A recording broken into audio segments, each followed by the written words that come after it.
What's up, Chiefs Kingdom? It's your boy Chris Dow with my guy Clarence. We're going to talk about Chiefs and Buccaneers today with a special guest. Let's talk Chiefs. Yeah, Arrowhead Chiefs. It's your girl, Miss Nicole. Queen of Hustle, baby. Started from the bottom, now we here. My homie at the start of his career. Let's go. Try to win him early, hit it true. Tuning every Sunday for the juice. Arrowhead Chiefs podcast, bringing all the news. If you missed the play, come back for reviews. Chris style. Out here repping for the crew. Post game highlights, go subscribe on YouTube. If you missed the play, come back for reviews. Post game highlights, go subscribe on YouTube.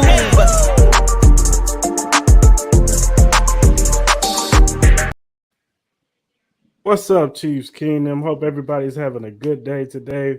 We got a great episode today. We got a special guest on to talk Chiefs and Buccaneers. Before we get into that, Clarence, what's going on, man? Hey man, I'm here. What's happening? Let's go. Yeah, man, we got a lot to get into today. Yes, we do. Before we do that, let's give a special shout out to Every Morning Quarterback, our sponsor. If you look down at the bottom, check out their website, emqpodcast.com/locker-room.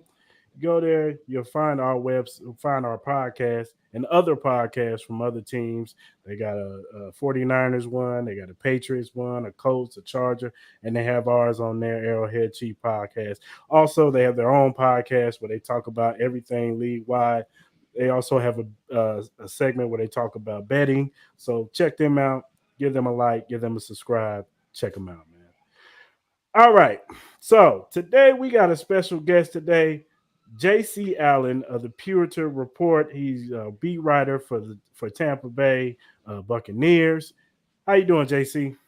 Doing well, man. Just gearing up for this game. Who knows where it'll be played? Who knows what's going on with it? Right. Obviously, the hurricane's in town, so on its way through Tampa Bay and the whole Florida area. So, thoughts and prayers to everyone who's going to be affected by it. But, I'm ready to kind of get away from the preparation and get into a distraction and talk a little bit Bucks and Chiefs right now.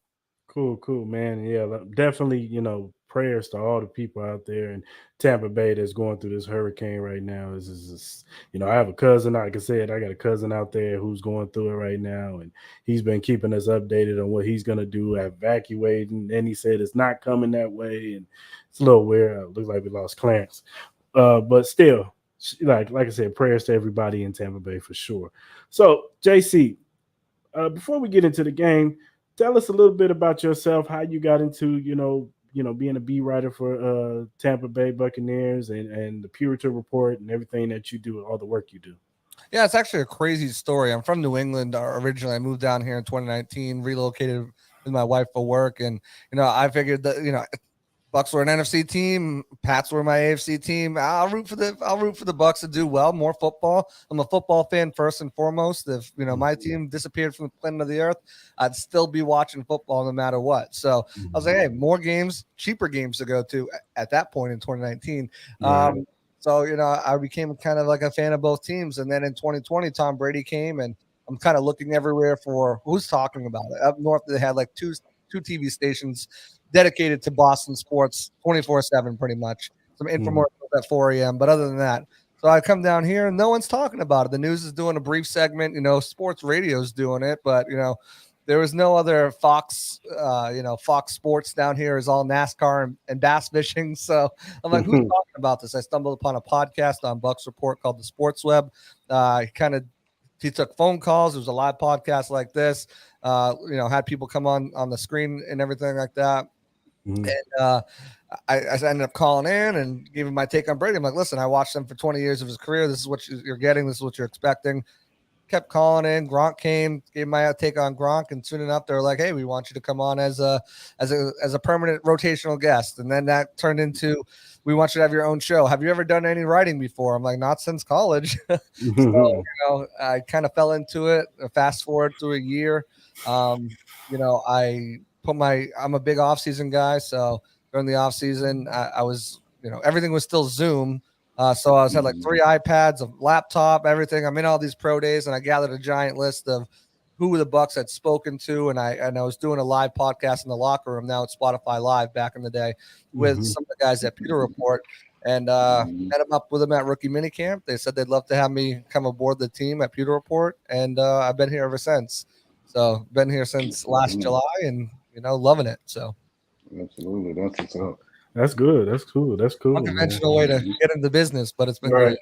Hey, sometimes the the most unconventional ways is like the best way to Yep. get in. So Right. that's cool. That's cool. That's cool, man. I can appreciate a story like that.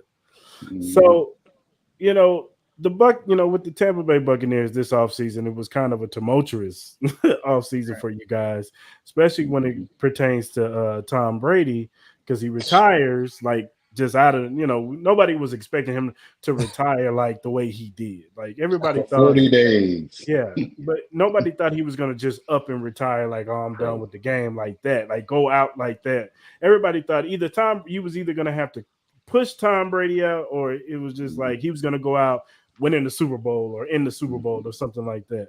So, and then you hear all these reports of he supposedly Sean Payton and him had a conversation. They Right. were going to go to the Dolphins. Mhm. That's why the Mhm. Dolphins got penalized for the tampering, and they got picks and stuff Mhm. taken away from them. And then you had the whole 11 days, the big 11 days that he was gone from training camp.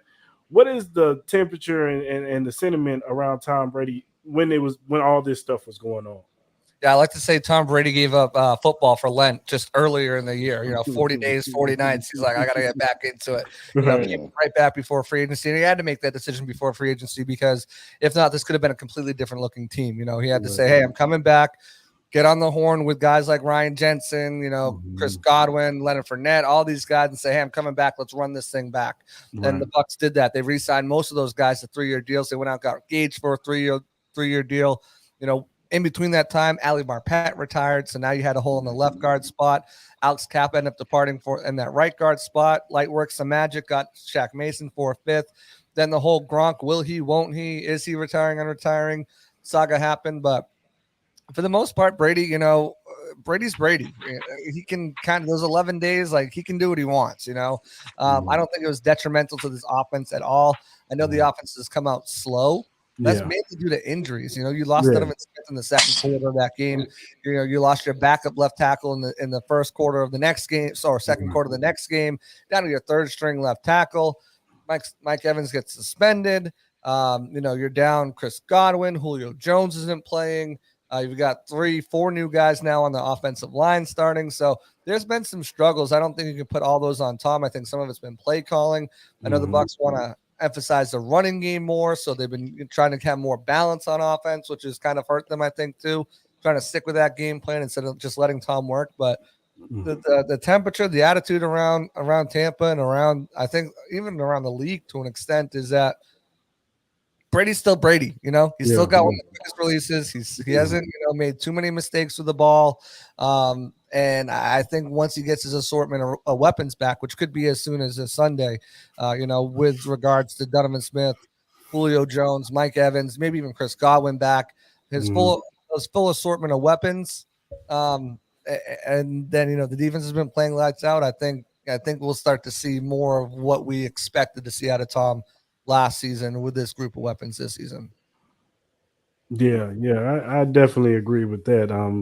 Of course, Tom Brady, because we thought, Tom Brady was gone, and then after he unretires, it was like, oh, we can't get rid of Mhm. this guy, man. Like, I think the league thought that. yeah, we can't get rid of this guy, man. But no, definitely, you guys are definitely miles better team with Tom Brady as your quarterback, because Oh, you without a guys doubt. are probably, I wouldn't be surprised. You guys probably would have drafted a quarterback had he had stayed retired, or you might have rolled with Mhm. Kyle Trask. I don't know, but The you world know, will never know. Right. yeah, Like a we'll Tootsie never. Pop. Yeah, yeah, Yeah. we'll never know. So, also, there was also coaching changes. Bruce Arians stepped down, and he supposedly has this Mhm. consultant role, whatever to the team. And there was talks of him and Tom Brady not really getting along, and you saw that during the season they were kind of like Bruce Arians would throw him under the bus sometimes on after post game reports, and the quarterback didn't Mhm. play too good or this. And I imagine somebody at Tom Brady's caliber, he didn't like that. He won't Mhm. openly say that, but I'm sure he didn't like that. So they make him step down. Um, Todd Bowles becomes the head coach, and Byron Leftwich is still the OC because he was up for some head coaching jobs, but he decides to stay. Right. What are you so far your thoughts of Todd Bowles and Byron Leftwich? Well, as far as Todd Bowles, I think the whole Arians Brady drama was completely blown out of proportion. That's who Bruce Arians is. He's not afraid to call it anybody. He's going to call it the quarterback. You got to Right. remember, Bill Belichick would do the same thing to Tom. True, he And did. a lot Yeah, of he it would be did. more privately in team Yeah. meetings and stuff like that. Sometimes he'd say, we got to play better everywhere. He wouldn't necessarily be Mhm. call it the quarterback, but Mhm. that's who Bruce Arians is, and that's why players respect him because he's going to tell it like it is. As far as Todd Bowles, him stepping down and keeping the staff in place was perfect because Mhm. the players trust and know these guys. Everyone's kind of just doing the same thing they did last year, which has been successful on the defensive side. I think you've seen Bowles be able to be a little bit more creative on the defensive side, even though he was Mhm. calling the plays last year. But he was Mhm. able to get the personnel that I think fit what he wanted to do more. You look at Logan Ryan, look at Keanu Neal, you look at Akeem Hicks before he got injured, Logan Hall, who they drafted in the first round. You look at those types of players, and I think they fit exactly what he wants to do. Be versatile in the secondary and have speed and athleticism up front to cause Mhm. problems. So, Right. I think obviously, and the numbers show it. I mean, 27 points in 3 games. They've done a hell of a job at limiting defenders. Now, Todd Bowles is a different story. I think Todd Bowles is cooling down a little bit in the league. If I could, I mean, I can't say that I know anything, but like the way he's called the plays the last couple weeks have just been uninspiring to say the least. Mhm. I know the fan base is kind of a little upset with it. I get the onus to run. You want to set up the run, but running the ball on first down, not Mhm. utilizing the hurry up offense, some of the play calling decisions, some of the I guess the player shuffling in and out, and instead of utilizing guys who you drafted, maybe not utilizing the tight ends as much. Relying Mhm. on Leonard Fournette, which you should, but you have Mhm. guys behind them that could be utilized well. So uh, Byron Leftwich has got a lot to prove in this next couple stretch. Yeah, Right. Mhm. I've been frustrated. I know fans have been frustrated. A lot of people have been frustrated with Todd Bowles' play calling over the last couple of weeks. Oh, okay. So it's kind of interesting because Chiefs Kingdom has that same sentiment about Eric Bieniemy. Or LaShawn McCoy, yeah. Yeah, so it's funny when all the bad plays get called for the Chiefs, it's Eric Bieniemy calling the plays, but when we have success, it's Andy Reid calling the plays. So, Right. so Makes sense. it's funny how that correlates together. Clarence, you got anything you want to talk about?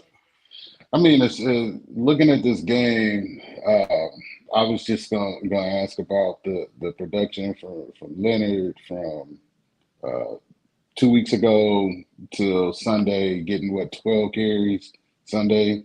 And I understand, you without Mike Evans, you got Scotty Miller. I think Russell Gage had 12 grabs, 87 yards and a touchdown. Like for this offense, I mean, granted, you don't have a Chris Godwin, you don't have Mike Evans. I can't really say Julio because throughout his entire career, like Julio has always been that enigma of if he stays healthy, he's potentially a top 5 in the league, but there's always been that he can't stay healthy. So Julio, not so much. I was surprised that Kyle Rudolph only caught 1 ball on Sunday. Like I'm just looking at it from the standpoint, you guys lost, had some really bad injuries along the offensive line. You had guys step down, retire, things like that. Like, so when you look at this team, does it still say Tom can be Tom? The offense can get back on schedule. We still have that confidence. Not sure. I didn't get a chance to watch that Green Bay game, so I don't know why they went away from the run with Leonard only getting 12 carries. I did notice it was 24 for 65 against the Saints, but that's the Saints defense. Not to say that Green Bay's defense is not sound or they can't stop the run. But to have 24 carries, 65 yards, some of that has to be on along the attrition of the offensive line. Just wanted to get your thoughts on how this offense is, how the fan base sees the Tampa Bay offense moving forward. Yeah, I think Kenny Clark was an absolute dominant player on Sunday. He got after Tom twice with 2 sacks. He was influential of shutting down the running game. And once you were down by 2 scores, you can stick with the running game, but if it's not working, you gotta move to the passing game. And with the bevy of injuries they have at wide receivers, that wasn't working as well either. So and it's also about trust. Tom trusts certain guys to make certain plays, and he's going to look at certain guys before he looks at other guys. And I think that's why maybe Kyle Rudolph only had 1 catch, and Cole Beasley just working himself into there at 3 for 12. And I think the utilization process, I think some of the play calls should have been a little bit better. Maybe at some point you got to be able to scheme guys open, especially when you're dealing with your 4th, 5th, 6th, or not even 5th, 6th, 7th wide receiver. Right. You have to be able to utilize those guys in ways that work for them the best. Scheme the separation, because these guys aren't your number 4 guys. They're not your top 4 guys. They're not going to be able to separate against good cornerback. And even so, once Jair Alexander went out, I thought they should have taken more opportunities at the back of cornerback over there and really kind of tested him. So, there's a few different reasons why they stepped away from the run, and I think they'll try to get back after it this week against the Chiefs, even though they've got Jones and Clark down there, and that's a formidable duo to run against. Bolton's been pretty, he's been up and down, I would say, the last couple of weeks, Bolton. But they still have some guys. They Willie Gay's now, I believe he's suspended, right? So they don't have Willie Gay right now, which is a bit of a loss for them. Justin Reed can still lay the lumber, though, and he's good in run support. So, I think when you look at this offense, it's about health. That's really what it comes down to. Gedeke, your left guard, who's a 2nd-round draft pick, making the transition from right tackle. He's going to struggle. He's going to struggle. He's going to have some good games. He's going to have some bad games. Right now, at this point, he's a better run blocker than he is a left guard. He's going to struggle with double teams. And teams are going to try to exploit that weakness. Robert Hainsey, I think, looked pretty good. He's a first-year starter filling in for Ryan Jensen. And no worries about Shaq Mason. I think if they get Donovan Smith back, that's going to be a big difference because he can help out a little bit. They've been using Leonard Fournette a lot. I mean, Leonard only had the 12 carries, but he was in there 91% of the plays. He was in there playing. It just they had to utilize him in pass blocking situations. And he also caught the ball a few times as well, which is something that I would like to see more out of him. I mean, he had 6 targets, 5 receptions for 35 yards. So I want to see more of him utilized. If the running game's not working, utilize that short passing game, utilize Leonard Fournette, but utilize the other guys. You have Rashad White, Keyshawn Vaughn. So I think when you look at this offense, getting Mike Evans back this week already is an upgrade. Russell Gage kind of finally had his coming out game, and it took 2-minute drill to get it happening. Right. But he, caught the touchdown, had a bevy of catches for them. I think it was 12 catches on 13 targets for 87 yards, averaging 15 yards a catch. So that's what you need. And then, Julio, Bull said Julio could have played this past week, which hindsight's 2020. If you did, maybe you're in a better position. Right. And you come. How do y'all feel about Julio? Julio, is something, he's going to be injured, but you saw what he did week 1. Yeah. And the thing is, with Julio was in a hammy. That's what's been plaguing him the last 2-3 years. A hammy. He came down hard on that knee, and he tore partially torn PCL. That thing takes 3 to 4 or 5 weeks to recover. Now with sports medicine, it takes a normal person like 6 weeks. Sports medicine cut that in half. He's in cold tubs, cryo there. He's doing all that stuff. So, if he's able to go, now you've got a good set of 3 wide receivers out there that you didn't have last week. And I mean, you had Russell Gage, but not really towards the end of the game. That's when they really started utilizing him. And if they get Godwin out there as well and Donovan Smith, now you're looking at a completely different team, a team that can go out there and score 30 points, I think, a team that can go out there and be a real factor. If you look at that Dallas game, it should have been a blowout. That should have been 40 to 3. Yeah, They had definitely. 3-4 red zone trips that they didn't capitalize on. So Yeah. I have no doubt in my mind. I don't think they're going to come out and score 30, 40 points. But, getting into the high 20s, I think is something that this team can do this week if they're at their full, onslaught of weapons on the offense.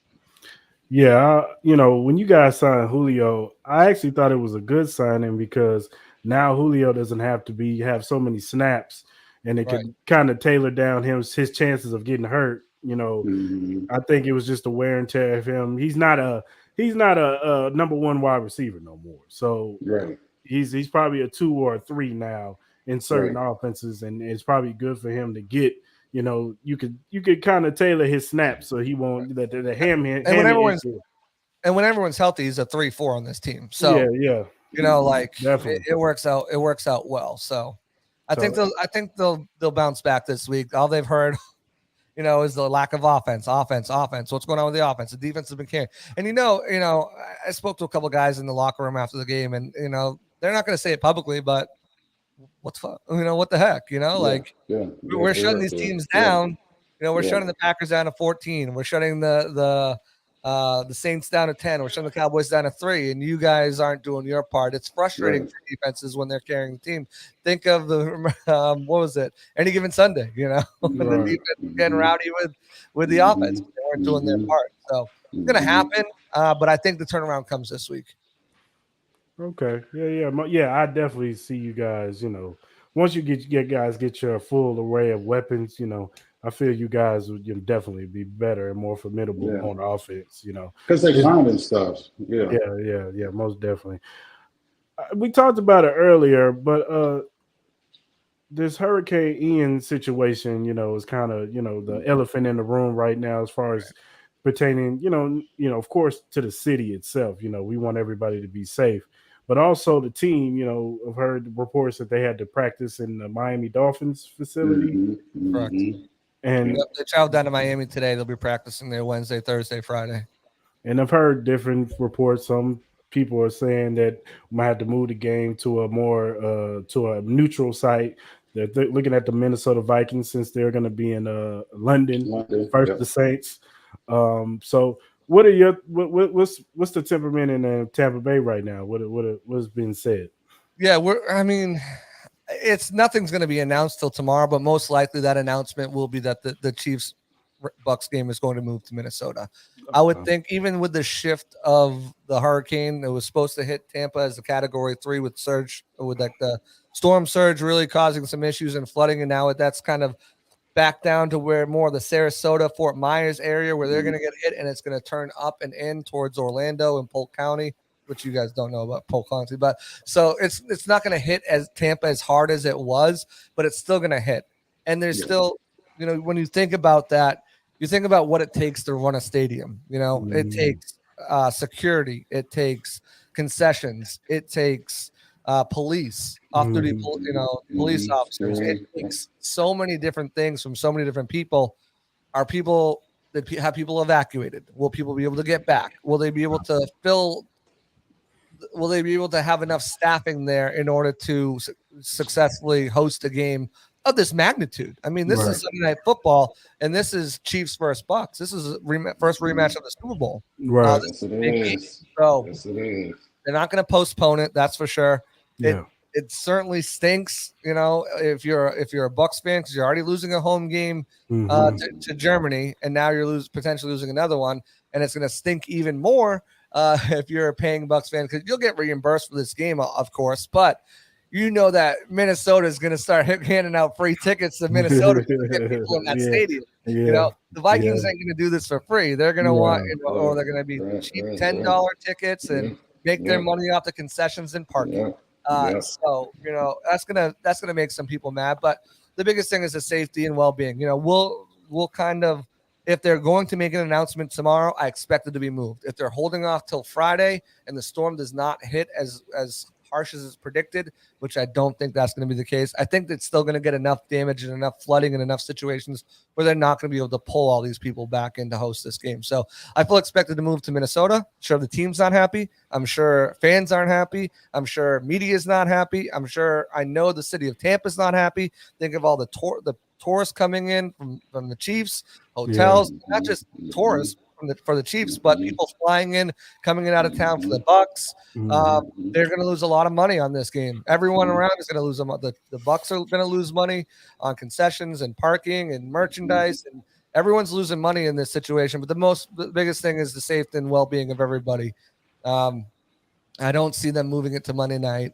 I don't know if that's enough time. So expect the announcement that the Bucks will be playing in Minnesota, sometime tomorrow or later this week. I just think logistically it's too hard to get everybody back in place to successfully host the game, especially if there's emergencies around the Tampa area. Yeah, I don't see it moving to Monday or Tuesday for that matter, because we have a Monday game against the Raiders the following Monday. So Right. that would affect that game too. So I don't see that happening. They'll probably make the announcement that we're going to play, and it's going to affect the Bucks too. Yeah. Not only the Bucks did us solid. I mean, the Glazers not only moved the team, but they moved any of their loved ones, pets, everything. They moved everyone, come down to Miami, put them up in hotels, and wait for this thing to pass. But the Bucks are out of their routine. They're sleeping in a hotel for 3 days. They're practicing at a different facility that they don't know. They're having meetings probably in the hotel. Not only that, now if it's in Minnesota, now you're traveling from Miami to Minnesota. A lot of things. Is my house okay? There's so much on there. It's going to be tough. Now, these are professional players. They got to get their mind right, but they're also humans. And there's a lot going on, I'm sure, in their mind about a lot of different things, situations.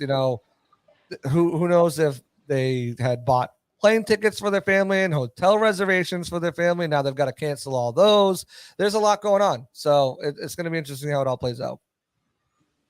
Yeah, definitely. It will be interesting to see how this all plays out. But, at the end of the day, it's all about the well-being and safety of the people in the city of Tampa Bay. Your football game can come secondary. It's all about the people and the families out there. So, Absolutely. So let's go ahead and get into the game, the key components of this game. We're gonna start with the offensive side. On the Tampa Bay's offense, what are the things they will have to do to be successful on Sunday? The Chiefs' defense is not it's improved, I'll say, but I don't think it's enough to really slow down what the Bucks can do, not what they want to do. The Bucks want to run the ball. They want to establish the run. They want to have more balance.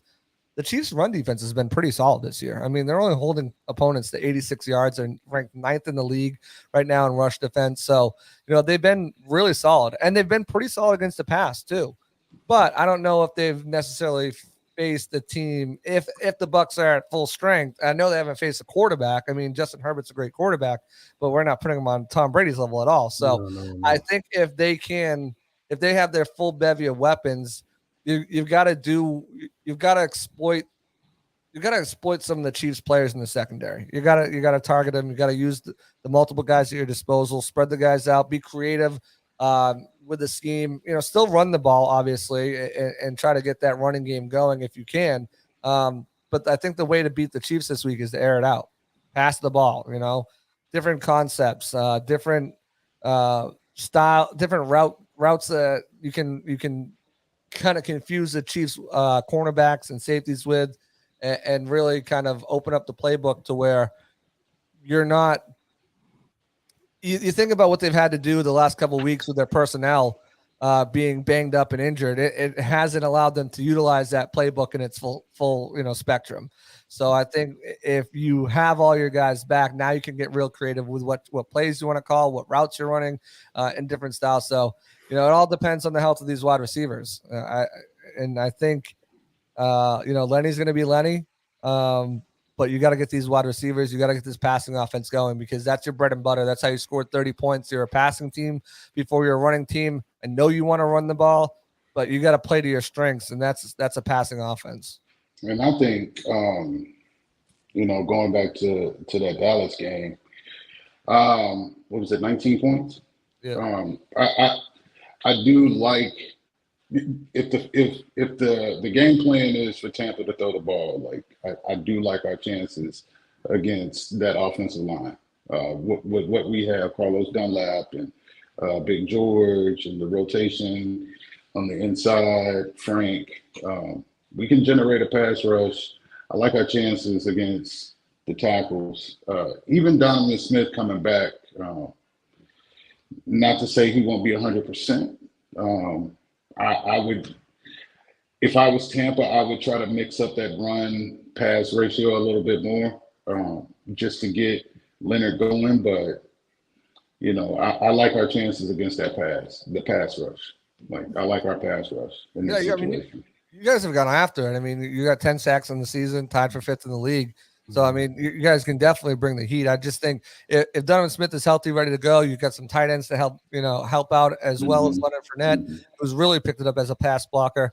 No one's getting past Tristan Wirfs on that right side. So whoever's playing on the right side, whether it's Big George, Carlos, Frank, I don't care who he is, he's going to have himself a real tough game going against Tristan Wirfs. So, and again, Tom doesn't need all day. Tom needs 2.5 seconds, 2.8 seconds, and he's got the ball out of his hand, and he can do it. All you need to do is just protect him enough for the wide receivers to get open. And I mean, Ward has been playing really well. Not Ward. L'Jarius Sneed has been playing well in the slot, and you've got question marks with Rashad Fenton and Jalen Watson. Like, these guys, I think Brady can manipulate them enough with his eyes. Juan Thornhill has never been great, really. And Justin Reed's the only guy that you got there in that secondary that really can, I think, impact the game. Like I said, L'Jarius Sneed's has played well, but if Godwin's back and it's Godwin versus L'Jarius Sneed, give me that matchup every single day. I just think that the defensive tackles the tackles have to hold up. The interior line has to hold up just enough to give Brady to find the open guy. And I think you can kind of rip that secondary apart a little bit. But if that push comes up the middle, that's where Chris is. That's where you get Leonard Fournette staying in the backfield and chipping and stuff. Well, and you mentioned Juan Thornhill. I think Juan Thornhill gets a bad rap. His rookie year, he looked like he was going to ascend to an all-pro level. Then he got hurt. In the last 2 years, he's been dealing with that injury. This year, he's actually looked really good. Like, in all these first 3 games, Juan is actually looking like the one we saw in his rookie season when he was flying around. With him and Justin Reed, they've been a pretty good tandem. L'Jarius Sneed, of course, is our best corner because we lost Trent McDuffie for a few games. He played good that first game against Arizona, but we're missing him. And Jalen Watson, for a 7th-round pick, he's actually been playing pretty good. He's been playing pretty good, but not enough where Tom Brady won't be able to make that corner. No, I agree. I believe that Tom Brady's going to hone in on Jalen Watson and come at, and they're going to come after Fenton because Fenton can get a little grabby. He holds a lot, because he's physical. So if you got Evans and Julio out there on the outside, I think Tom can have his way with those two guys. That's why I think passing the ball is going to be their way to beat the Chiefs more so than running the ball. And then on our side of the football, we got to run. We got to have success on running the football. Last week we didn't have no success. Clyde had 7 carries for 0 yards. We definitely have to get Clyde, McKinnon, Pacheco going. The play action pass is going to be very essential, especially with your guys as safeties. And that pass rush, we're definitely going to have to get the play action pass with Patrick Mahomes. And this offensive line has to play better. Like, we've been billed as one of the better offensive lines. These last 2 games, we ain't looked like that. Orlando Brown has looked terrible. Like, this is a good Rojo week. Yeah, so it's a good Rojo week. Yeah, I wouldn't mind Rojo playing this week. Rojo, yeah, good luck with that. No, I think obviously dealing with injuries a lot, that Super Bowl matchup, but I think Todd Bowles now knows what he needs to do to really get after Mahomes, pressure that offense, and kind of disrupt Andy Reid's game plan on the offensive side. The biggest thing there is you guys don't have Tyreek Hill. They'll have to take Travis Kelce away as much as they can, specifically early on in the game, so he doesn't damage you. Levante David did a really good job of that in that Super Bowl matchup, and I think he's up to the task again. He's been really good at taken away tight ends so far this season as well. And has been known for it. One of the best coverage linebackers ever played the game. Your running game is just like the Bucs, not great. Yeah. You rank 22nd in the league, 93 yards. The Bucs rank 25 with 89 yards. So it's not like these two teams are, or 86 yards rather. It's not like these two teams are dominant with their running backs and their running game. So this is where I think I give the Bucs the slight advantage here is on defense. The way that Bowles has utilized these three safeties back there as interchangeable pieces, with Antoine Winfield Jr. playing the nickel and Logan Ryan playing the free safeties role and Mike Edwards playing strong safety. The play of Jamel Dean, who's rated as the second best cornerback in the league right now. Carlton Davis, we know he's a shutdown guy. Obviously, Tyreek Hill got him that first matchup in 2020, but the Super Bowl revenge, he was shut down. And we've seen him shut down CeeDee Lamb. We've seen him shut down pretty much anyone who's gone against for the most part earlier this season. So, I think he's up to the challenge with Juju. I think it's a different kind of player than what he's, not less of a player, but less of a threat as these other two guys. Mecole Hardman, that rotation over there on the left side. If you're dealing, I think Jamel Dean has the speed to really kind of shut Mecole Hardman down. Sky Moore has been kind of up and down as well. MVS, I think same thing. If he's over there, I'm pretty sure Jamel Dean can do his thing. I have confidence in the secondary. You've seen, turnovers. They've, everyone so far. Jamel Dean's got 2. Logan Ryan's got 1. Mike Edwards got 1. Antoine Winfield Jr. got 1. They've got sacks. They've got fumble recoveries. They've got forced fumbles. This is a playmaking secondary. Playmaking, Devin White is 4th in the league with sacks with 3. I just think that, this Bucs defense knows how to slow down this Chiefs offense, and I think that they know how to limit the big play, and I think it's going to be a tough situation for Mahomes, who's coming in here without Tyreek Hill and some of the weapons who have made this Chiefs offense so dynamic over the years. Not that these guys can't put up points, though. I mean, you look at what they've done; they're still putting up points at a great clip. I mean, 4th in the league, 20. They're almost averaging 30 points a game, 29 points. So I think they definitely can move the ball and score some points. I just think it's going to be a challenge this week. Yeah, it's definitely gonna take Mahomes taking what the defense gives him. If it's not having so many deep routes. I think last week it was just a lot of 12 personnel, deep routes, and and 2 tight end sets, and it was just bad concepts, bad play designs last week. We need to work the middle of the field with Juju and MVS and Clyde Edwards-Helaire. Use him in the passing game. Use McKinnon in the passing game.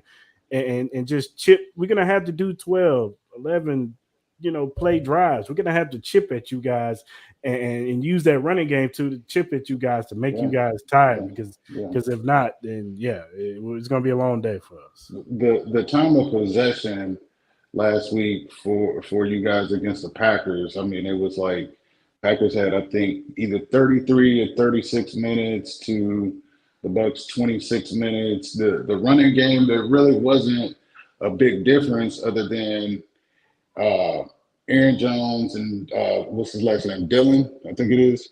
They had 12 carries apiece.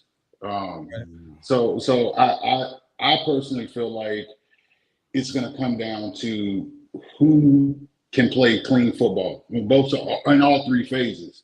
Who can avoid penalties and win field position this week is going to be key for whoever's successful in this game. I mean, third downs, penalties. You look at the Bucs last week had 6 for 40, but then you look at what the Chiefs had. The penalties of their own, 6 for 45. Same split in time possession. Indy had 33, KC had 26. Third downs, KC was 3 for 10. You look at the Bucs; their third downs were not pretty either. They had what was the third down? 2 for 11, like just not good. So those things, third down conversions, penalties are going to be huge for whoever's going to come out on top of this game. Yeah.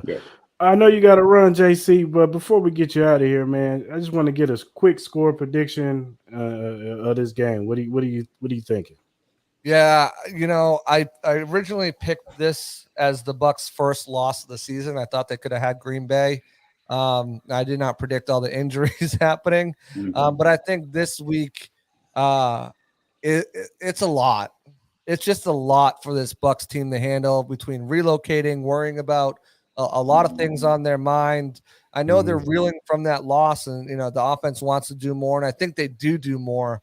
I had them scoring 24 points in this game. So they actually, find the end zone 3 times. Maybe Lenny runs one in, and the other 2 are passing touchdowns, a field goal by Ryan Suckup. But I just don't know if the travel, the playing, in Minnesota, all these things, I don't know if this is enough to weigh on them right now. And I might change my mind, but right now I have the Bucks falling to the Chiefs 27-24 in a really close game. That's funny. That's my score too. Same. I got 27-24. I think it's a tight game. I think it comes down to Mahomes gets the ball like some minute left or whatever. He marches down for a field goal, and we went off a field goal. That's what I 27-24. Yeah. It's too hard for me to tell because I don't know if Mike Evans is up, if Godwin's up, if Julio's up. You know what I mean? Like all of those play a huge part in how the Bucks offense is going to look on Sunday night. Like if they don't roll that squad out, I think the Bucks lose maybe 19-17. If they got that litany of guys offensively, then it puts Pat more in that gunslinger mentality to have to make more plays. And at that point, I would say, 28-24. You know what I mean? Like, it's just a flip of a coin, who's up and who's down Sunday night. Right. I think this game could go either way. Like, most definitely. I think it'd be 2017. I think it'd be 24-21. Like there's like it could be 13-3. You just never know. I don't think it's gonna be 13-3, but like you just never know. You know what I'm saying? 14-10, 14-13. Like, this is a good defense. This offense has struggled. There's a lot going on with the whole hurricane situation. This game is going to be a tough one to predict. Friday, I'll have like my sure thing kind of what I think is going to happen once the injury report comes out. We know who's playing, who's not playing, but right now I picked the Bucks to loss early in the season. I just think without knowing who's going to be available to play with the location, relocation of different, separate times, it's going to be a tough one for them to eke out. Yeah, definitely. All right, JC, man, I appreciate you coming on today, man. Like I said, man, be safe, man. Yes, sir. Safe for you and your family and everybody in the Tampa Bay area, man. Appreciate it, guys. Man. Absolutely, dog. Appreciate it. Looking forward to a good game on Sunday night. Right on. Yes, sir. Thanks, man. But be easy. Yeah, dog. I don't know. You don't know? I threw out a hypothetical and said, what if we drop 2 in a row? You know what I'm saying? Like, it's just that big of a coin flip right now. Well, see, here's the funny thing. See, I thought we were going to smoke the Colts last week. For validity, I thought we were going to smoke the Colts. You had their first loss against Tampa. Tampa Bay. I thought we were going to lose against Tampa because I just think that right now the offense is trying to figure itself out. I also, and I heard this on the KC network today. The KC Laboratory guys was talking about this, about Andy Reid can sometimes early play his cards close to the vest, and against the bad teams, he sometimes will be like, "Yeah, we're not gonna waste these plays. We're not gonna waste these plays. We're just gonna take these 25 plays, and we go and real talk, we should have beat them with them 25 plays because if we didn't have all those muff punts and mistakes and stuff, we would have bad execution. It was bad execution, though. That execution was atrocious. Special teams was terrible. That was the first time I ever seen the special teams look that bad undertow. Like I've never seen it look that bad. Yeah, 24-21. That's what's up, Ty.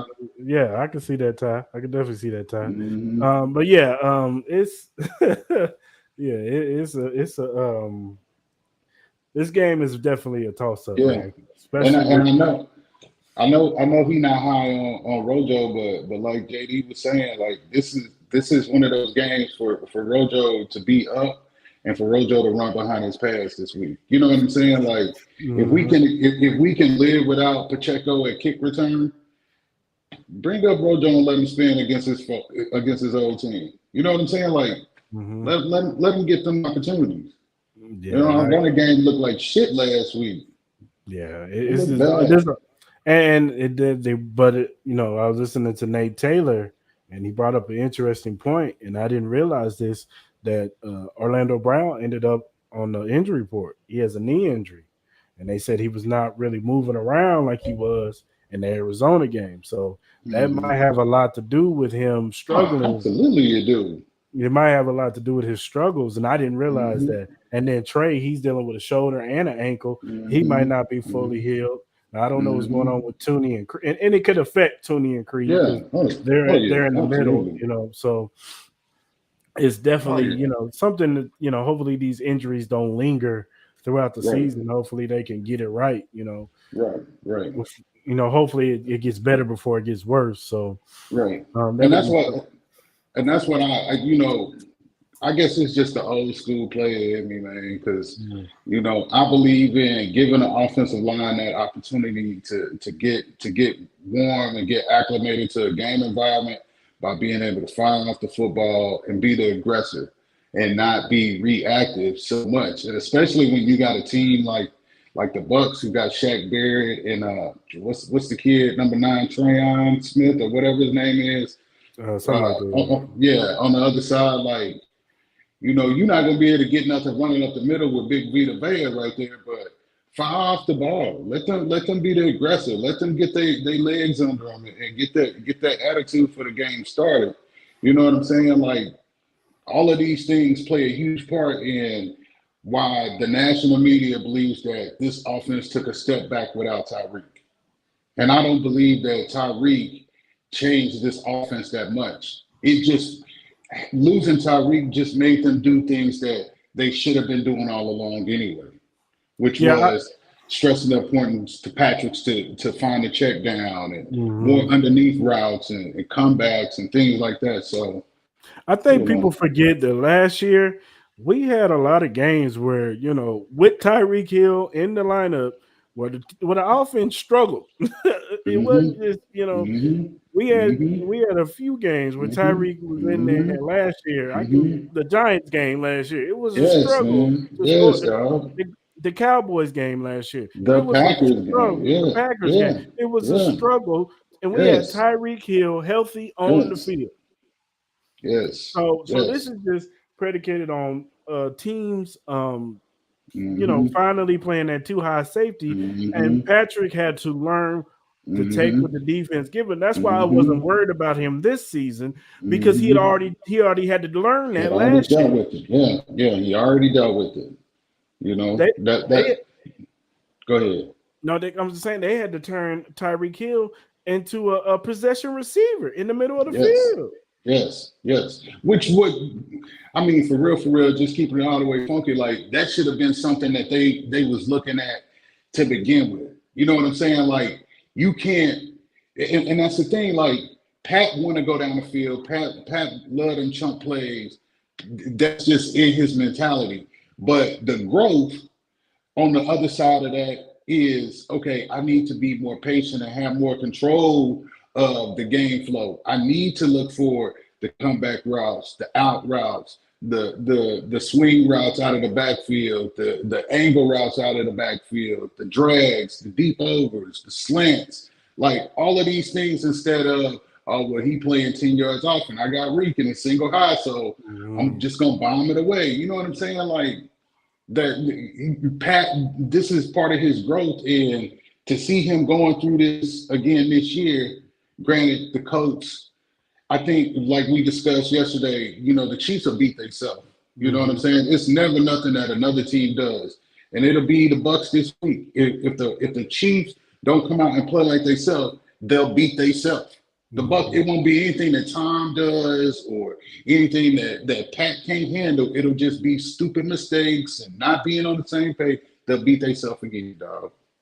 They did this week. They definitely have to get Juju going early, because when that Arizona game, you notice when Juju got going early, it was more first. It was they were more successful in their first down, converting third downs. Get Juju going or get some passes going early. Get his confidence going early. Same thing with Travis Kelce. Got to get both of these guys going early. Clyde. Feed him the ball. Feed him. Jared McKinnon, feed him the ball. And not just in the running. Get better concept passing the ball. Get more angle routes. Them angle routes work. Thank you. Over the middle of the field. Yes. Not just swing, pass, Right. Get him in the middle of the field. Because Clyde gave Derwin James that work on the angle route. He hit him on that angle route and then dropped that shoulder and gave it to him. Because Clyde is more tough than people. Safety in the league. Clyde is more tough than when people give him credit. He can run some people real, over. For real. I've seen him do it. For real. So, and I get it, man. You know what I'm saying? Everybody else don't know a lot about Jalen Watson. They don't know a lot about, what we got going on. But I mean, to think that Mike Evans and Chris Godwin is gonna make a difference against Jalen Watson, like y'all barely beat the Cowboys week 1. You know what I'm saying? Y'all just got lucky enough to find an offense against the Saints. Like, come on, buddy. Come on, buddy. And look how he said Nick Bolton's been up and down. I don't know. What Chiefs game you been watching? He's one of the more consistent defensive players. Buddy probably drinking some Kvasse while he watching it. You know what I'm saying? Ooh, shit. Put a couple more cubes in there, baby, would you? I do agree. The Willie Gay thing. It's something to monitor, and he's gonna definitely be missed, especially in the coverage. Cameron Brake. He's a pretty decent tight end. He's not Travis Kelce, but he's still good on third down, and that's where Cameron Brake comes in at. But we got something that is the perfect equalizer. So Tom don't have a problem with pressure on the outside. Tom got problems with pressure coming right up in his face, right up the middle. And we got 95 right there against some rookies and some unproven guards and centers. Like, I'm telling you, Chris gonna get some pressure on Sunday. You know what I'm saying? I can see Spags rotating guys in. I can see a package where Carlos Dunlap and him are in the middle and they're rushing up the middle. Him and Big George rushing up the middle with Frank coming on the edge. Like, I think they stay away from that right side and they're gonna attack everything on the left side. Yeah, because Donovan Smith, for as solid as he plays, he's still up and down in his play. Like, I've seen games where he just get whooped. You know what I'm saying? I'm like, wait a minute, is he healthy? Yeah, he's 100% healthy. He's just not locked in for whatever reason. So, I mean, this would be a great week for that NASCAR package that Spags want to roll out, or send Bolton on a blitz up the middle. You know what I'm saying? Like, put as much pressure on them two guards in that center as possible. Put as much pressure on them as possible. Send as much as you can without giving up anything on the back end. You know what I'm saying? Like, this is that week for the middle of that Buccaneers offense to really feel the squeeze. And for them to only score 12 points against the Packers last week, and the Packers controlled the time of possession, and they had 24 carries for like close to 70 yards between two backs, like, that speaks volumes to where the Bucs are on both sides of the ball. You know what I'm saying? Like, like I said, it's a coin flip on how this comes out, man. I don't know, though. I really don't know. I really don't know. Yeah, definitely something to look out for, man. We could be talking 3-1 or 2-2, dog. Like, and that's just real. But in 15, I trust, baby. In 15, oh yeah, absolutely. You see him? Yeah. You see him? Yeah, I just think we pull it out in the end in a tight game, and Mm-hmm. I think the guys are going to be motivated this week. You know, they got Mm-hmm. they got punched in the face or a bad Mm-hmm. loss, so that, Especially if it's just in Minnesota, like that's just a hop, skip, and a jump. Like they can stay home until Saturday and not have to leave until Saturday to get to Minnesota. Like from here to Minnesota is maybe what an hour flight. You mhm. know what I'm saying? Like that's easy work for them to do that travel. So if it's in Minnesota, I definitely like the Chiefs for this travel. You Yeah, know, being at home all week too. Like yeah, it's a lot on the Bucks plate. yeah. It is definitely. Hmm. Hmm. All right, Clarence, man, it was another great pod today, man. Yes, sir. Got hopefully Monday or actually Tuesday. Tuesday we talking. Well, no, when probably Sunday night. Sunday night we're Sunday talking night. about Sunday night. We're talking about if it Uh, change. If it changes, I'll let you know. But yeah. whatever we do our post game pod, hopefully we're talking about a victory. You know what I'm Yes, sir. saying? And we're coming off Yes, of we sir. wipe that bad taste out of our mouth Hmm. from losing to the Hmm. Colts, and we can move Hmm. on and get ready to whoop on them Raiders. Yes, sir. Yes, sir. The winless Raiders. They about to be winless again when the Buccaneers beat them this week. They're gonna let Nathaniel Hackett and that elementary school offense beat the hell out of them. That They got Denver this week. They might get a win against the Broncos. watch. I'm telling you, Russell Wilson gonna cook them. Dog, if Russ get them, bro, they just need to close down the facility in Vegas. They they just need to close down the facility. they might fire Josh McDaniels and he'll run back to Hey, New England.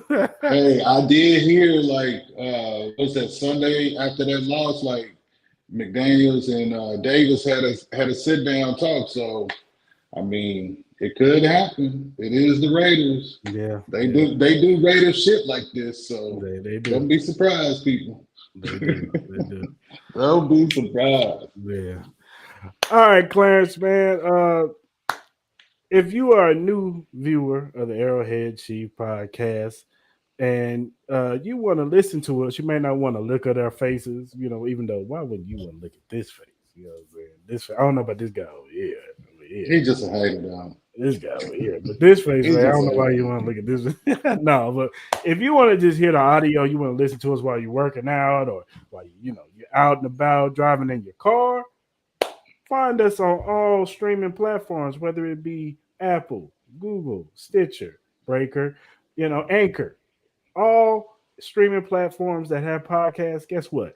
Arrowhead Chief Podcast is on there. Go ahead and subscribe, and the YouTube channel. Subscribe, like, and get the note and notified for this YouTube channel. So when we get lives, we have live shows. Bad, you plugged in. You ain't got to, Absolutely. where's Arrowhead Chief Podcast? No, Mhm. you get it on your phone or wherever you're at. Boom. And tell a So friend, and tell that friend to tell a friend. yeah, tell a friend to tell a friend. Word of mouth, Yeah, baby. Word of yeah, mouth. for sure. And if you want to follow us on social media, you see that up there at Chief Podcast. Yeah, go ahead, follow us on Twitter, on Instagram, TikTok, and follow the page on Facebook. And we will follow you back because we're not Hollywood over here. We're just fans like y'all, baby. We just Hmm. we just we just Chief fans like y'all. Hmm. We Yes, just come sir. we just come here to bring you good content Yes, sir. as Chiefs fans because we love the Chiefs just like y'all. Yes, So sir. Yes, come sir. follow us. We'll follow you back. If you have any questions, anyway, critiques, even critiques, because we ain't Oh, yeah. we ain't above Especially me. we ain't above approach. You know what I'm saying? Just come, Hmm. just talk to us nice. To be Hmm. respectful now, Talk normal now. Talk normal. because Clarence will knock you out. You know what Hey, I'm man. Hey, hey. Hey, I'm old, so talk to me normal now. saying? no, but if you got any questions, concerns, or things you want us to talk about on the show, hit us up, man. We're open to any feedback that you guys got to give us. So Absolutely. thank you Absolutely. guys for tuning in. Love y'all. Let's get this win on Sunday. Go Chiefs. And we gone. Peace.